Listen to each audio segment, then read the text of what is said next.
Y'all know I'm a big fan of local journalism. And look, contrary to popular belief, local journalism isn't dead, at least if we continue to support it. So when I get the chance to sit down with people like Tony Plohetski, he's an investigative journalist with the Austin American-Statesman, I'm going to take that opportunity and run with it. Why? Because in Texas is the epicenter of all things crazy these days, including Florida. Sounds like other places as well.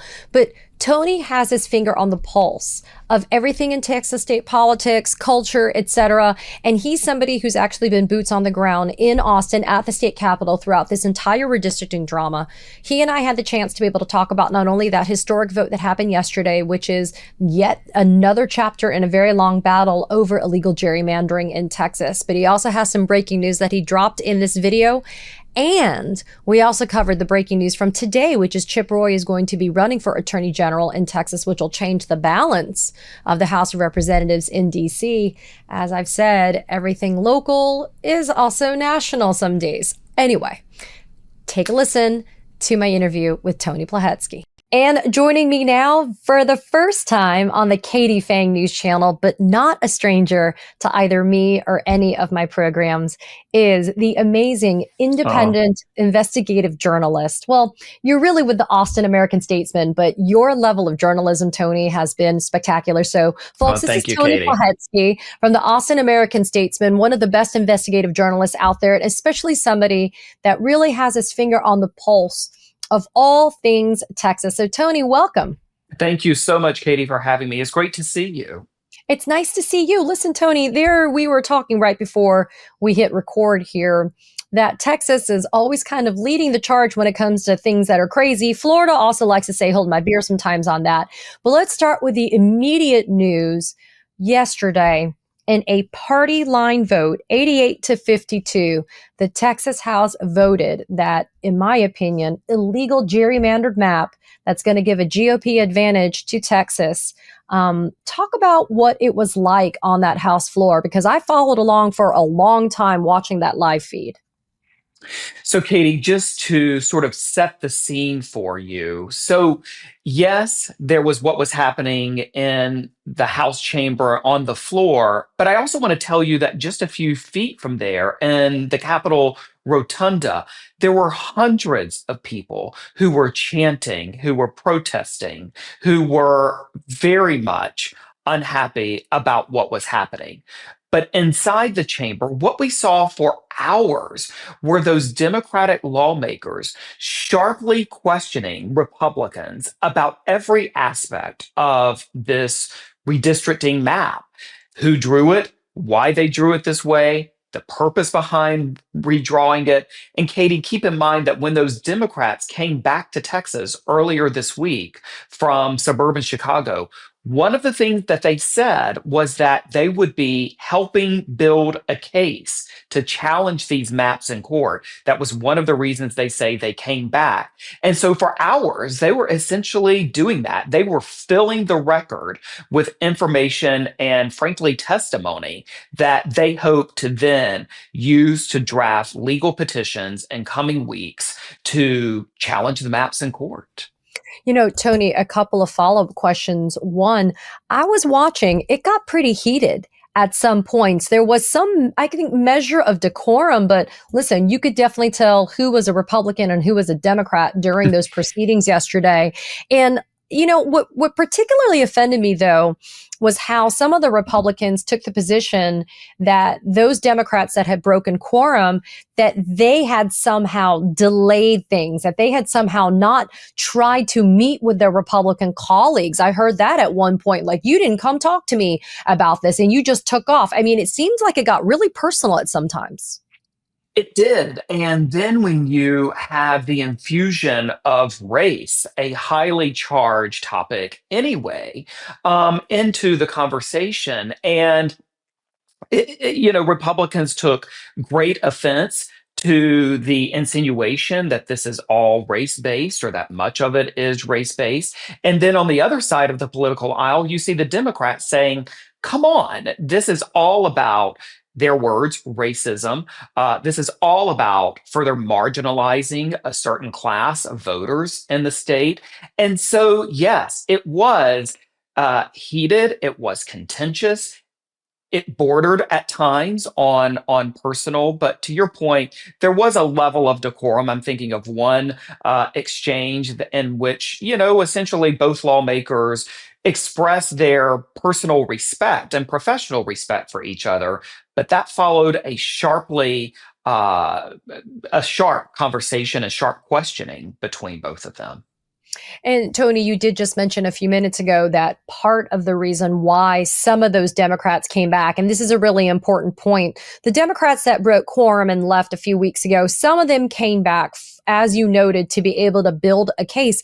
But Tony, it was only just like a month ago that the litigation over the 2020 maps, right? You just had the bench trial conclude just last month about that.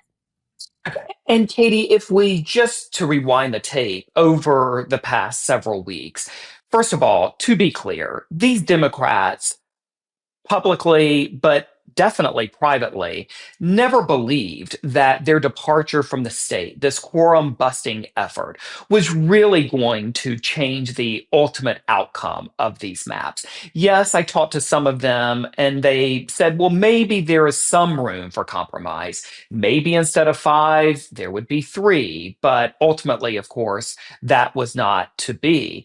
Uh, but at the same time, now that they are back, they say that is what is so fundamental now is to be able to take this forward into the courts where all of this must be litigated over the next several months and possibly longer. But again, to your point, Katie, one of the things that Democrats also have steadfastly pointed out is wait, Republicans.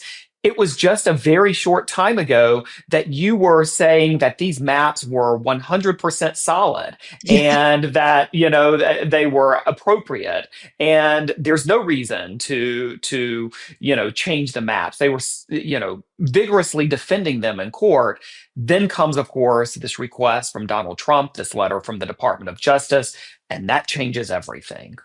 Yeah, I definitely heard, and that's what I found to be so fascinating. Obviously, I am no student or scholar of Texas legislative procedures, but it looked like there was some very clear, almost cross examination that was going on, where you had Democrats questioning certain Republicans that were standing at the lectern to defend these newly drawn maps and to be able to explain, to your point, who were the people that actually drew them? Apparently, there was a law firm, from what I heard. So, Right. Tony, so you're telling our viewers here that that back and forth exchange, the information that was shared on the House floor yesterday prior to this vote, that can actually be used for purposes of legal filings that the Democrats are going to pursue in this instance? I think that's their intent, or at least to get information that could be used in legal filings. I think that absolutely fueled a lot of their questioning and their debate. And to your point, Katie, and I agree, at times it felt like a cross-examination, like, oh, they're playing out exactly what they said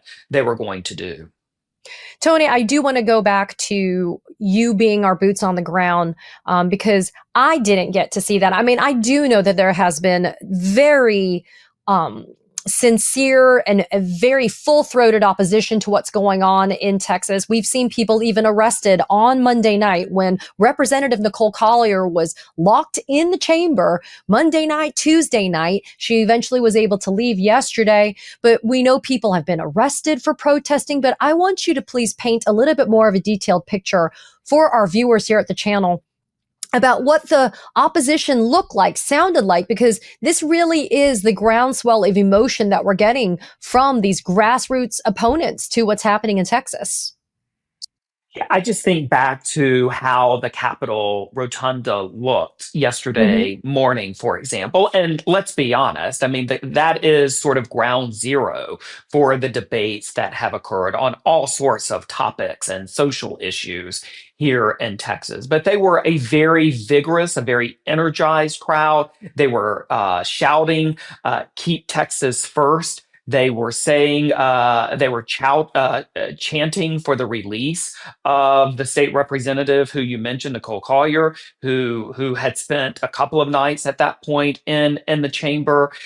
They were very galvanized by Democrat lawmakers who were coming to the podium to, sort of stoke the energy as well a little bit, and they just had this very strong belief. The ones I talked to that what they are doing may have been in many ways sort of ultimately not a prevailing effort or a winning effort with regard to the maps. I think they certainly fully acknowledge that. Hmm. But what they told me is that there was obviously a certain power to having their voices quite literally heard, that this was a way that they could at least feel as though they were doing something to contribute to this. And also, frankly, a way that they wanted to support as constituents their lawmakers who had been absent from the state, who gave up, seeing their families in many instances, operating their businesses, attending to,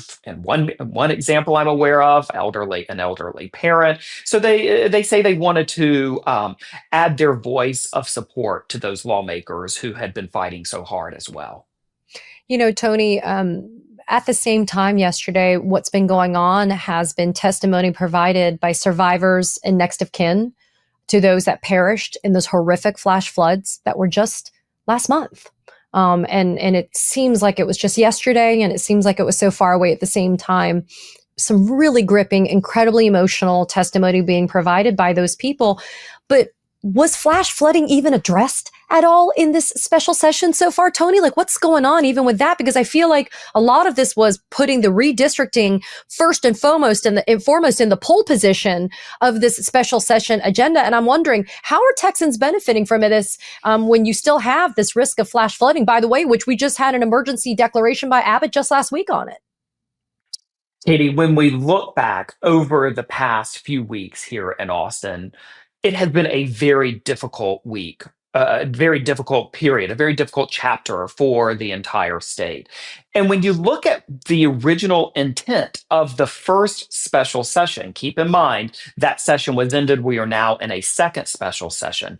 One of the main intents of that special session was, frankly, THC regulation, which has now been lost seemingly in this conversation. There was a measure that went to the governor's desk Yeah. earlier this year. He vetoed it. And so there was a strain between he and the lieutenant governor. And so he said, okay, let's get back to the table. Let's get back to the Capitol and address this issue. Then, to your point, we had these historic tragic July 4th floods that killed more than 130 people. Then, seemingly from out of nowhere, we have this issue with redistricting. Democrats have said steadfastly now for weeks, we must address the flood. We must provide relief for the people who were so critically impacted. But looking ahead, we must put measures in place to prevent this kind and this high death toll that we've had here in the state. Yet at the same time, we're talking about what happened on the House floor yesterday and the hours spent on it. There has not been a vote to date on the House floor related to the floods. Yes, there have been conversations, there have been hearings. To your point, there was that Senate hearing yesterday Yeah. that was just heartbreaking, and almost the amount of grief and trauma, I think, even as a viewer listening and monitoring to their testimony, was just, it took your breath away. And I've certainly been covering the floods over the past 6 weeks. Many of those Camp Mystic families, Katie, have declined to be publicly interviewed, yet they came together as a group in this really profound way. And it marked the first time that, frankly, we were hearing from them in such wrenching detail, where they describe identifying their children's muddy bodies. And there's a family that lives here in Austin, the Stewart family. Their daughter is still one of two missing people from the floods. And so to hear them come forward and testify in this way, of course, the premise for all of that was a flood measure, a flood relief measure that would put increased efforts in place for children and youth camps across the state. And so that was the purpose for their testimony. But I think also, Kate, it just speaks to the intense emotion that is just at the state capitol in downtown Austin right now.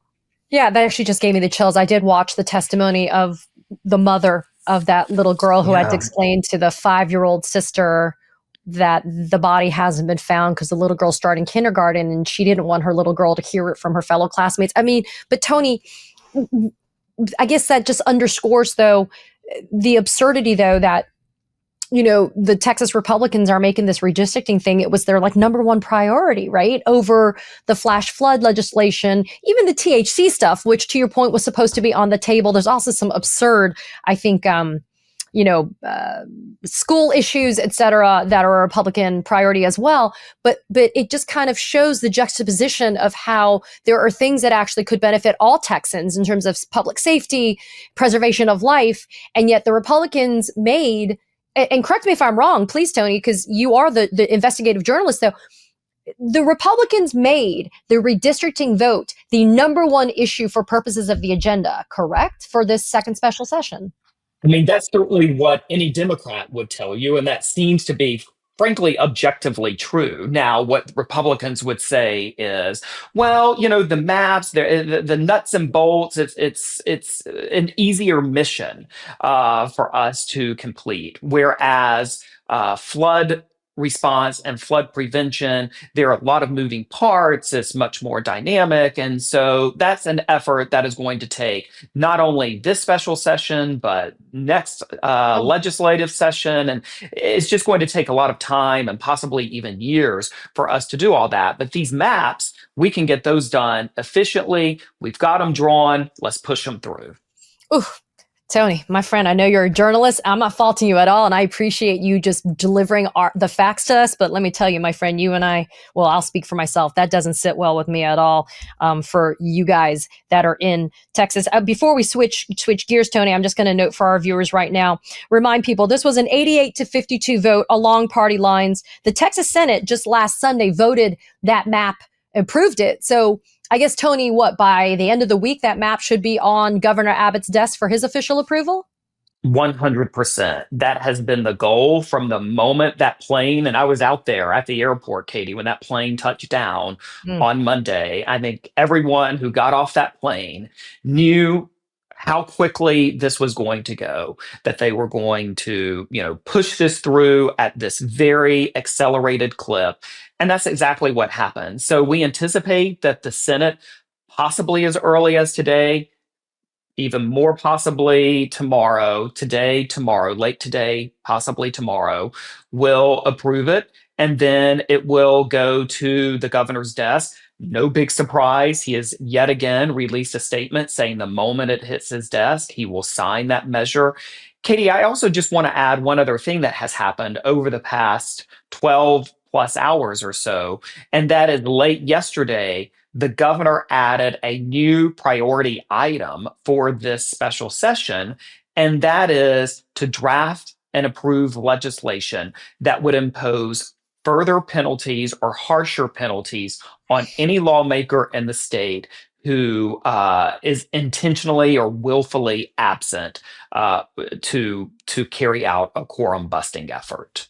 Well, talk about burying the lead, my friend Tony Plohetski from the Austin American-Statesman. That's some important information. Do you know any of the details you can share right now in terms of what those harsher penalties could be? Because it's already a $500 fine. I mean, it's a lot. And I know that he's still pushing to have declarations of vacancies of those offices when people break quorum.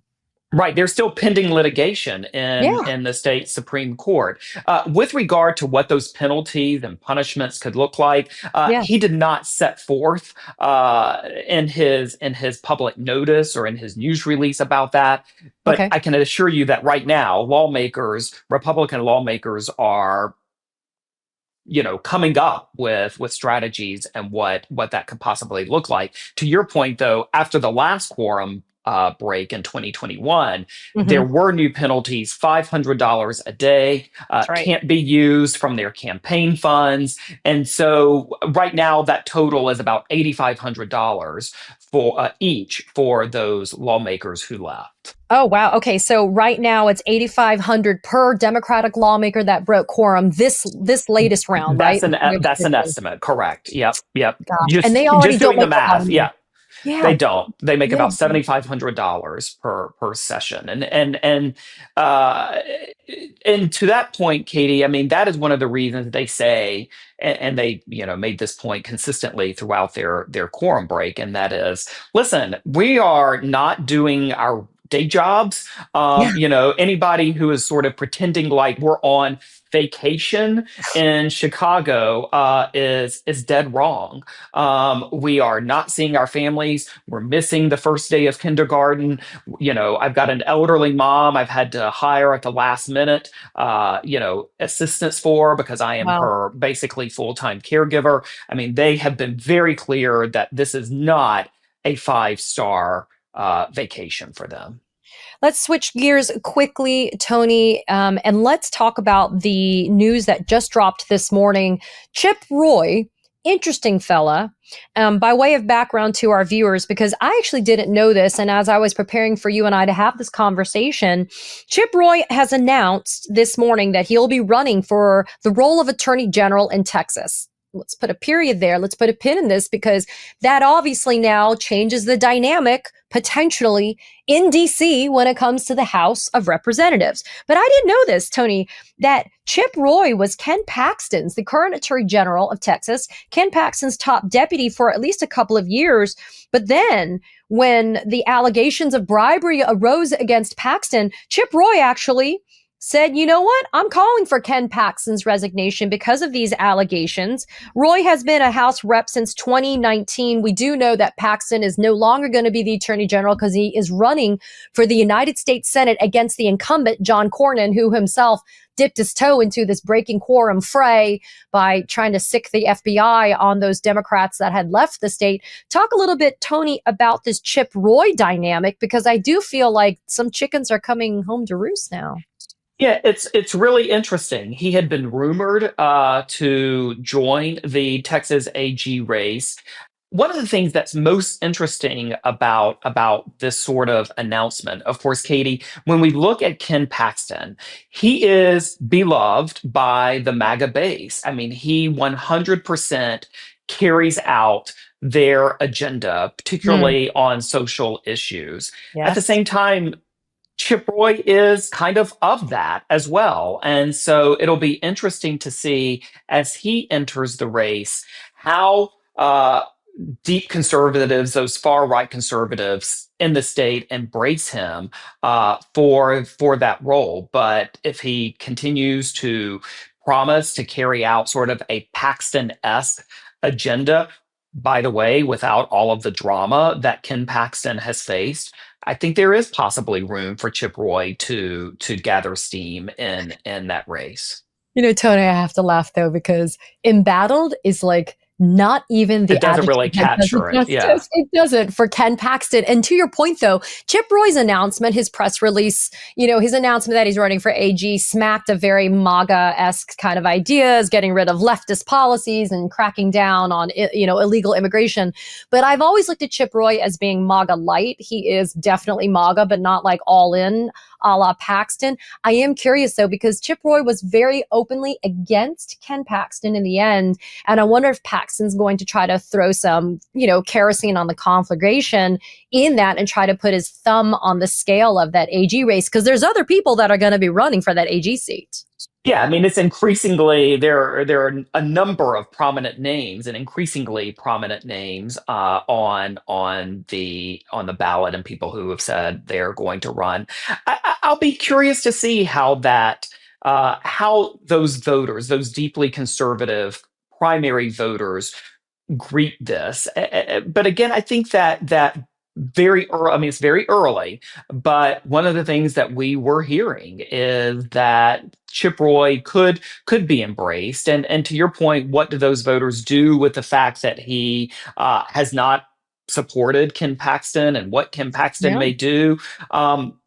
That's an open question, but I will tell you this: we need only look at previous races for other elected officials in the state of Texas in the Republican Party to know that what Ken Paxton says and who he does and does not endorse carries a lot of weight. And Katie, to that point, we don't know if any sort of conversations between those two have been happening as well, and whether or not Chip Roy maybe believes that Ken Paxton would, at a minimum, sort of stand down in this dynamic. Tony, I got like no time, but I would be remiss if I didn't follow up with this. Do you know anything latest in terms of that Ken Paxton divorce? Because you know who's also beloved is Ken Paxton's wife. She is. I mean, keep in mind, this was a Texas political power couple. Yeah. What we know, Katie, is that the divorce records in that I've been case sealed, have correct? been sealed. So officially, we do not know anything. But what we do know, and this is not hot off the press, is that Angela Paxton, when she announced her divorce, said that newly discovered information about her husband. And so, I think that speaks for Yeah, and itself. that she was divorcing him on biblical grounds because of this Biblical newly grounds. discovered information, Right. which if y'all have been following the Paxton saga, anything that could be newly discovered is like next level because this man is, I mean, let me tell you something. Tony Plohetski, please tell people how they can follow you, how they can follow your work because Oh, Katie, thank you. you are the king of Texas politics, Well, palace, and I trade don't, unions. I don't know about all of that, but thank you. So I'm a reporter for the Austin American Statesman and also for KView, the local ABC station in Austin. I'm also on Twitter, Instagram, all the places, Katie. And you are the best. I thank you so much for having me, and I look forward to seeing you in Texas ASAP. I will be there very soon. For those of you that are watching and listening, it is spelled Thank you. Plohetski, Plohetski. First name is Tony, common spelling. Tony, I Thank will you, say this. Katie. I say here at this channel, that is really the channel that I share with my viewers, that local journalism is Oh, not dead and that people like you are doing the Lord's work thank as a you. local journalist. We would not be able to have this insight like you have just valuably provided to Thank people you, Katie. unless you were there on the ground following all of this. And so everybody follow Tony, Thank you. make sure you're following his work. And Tony, we're going to see you really soon. Okay. I appreciate it. Thanks so much. Thank you. Katie Phang here. We launched the Katie Phang News Channel in partnership with the Midas Touch Network so we could bring you the latest in legal and political news. Straight, no chaser. So if you're a fellow truth teller, hit that subscribe button and share the word about this channel so we can build a high information America together.